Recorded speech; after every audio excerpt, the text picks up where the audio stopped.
আমরা স্বেচ্ছায় অথবা অনুকরণের বশবর্তী হয়ে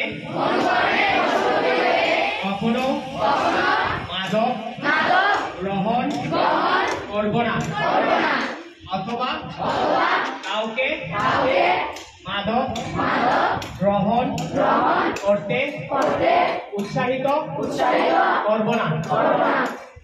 আজকের এই দিবসে এটাই আমাদের শপথ।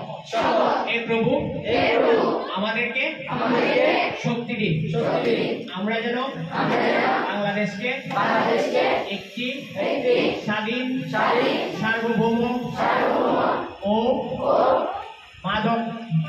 মাদক বিরোধী রাষ্ট্র হিসেবে গড়ে তুলতে পারি। আমিন। তবে আমার সাথে বলো, মাদককে না বলুন।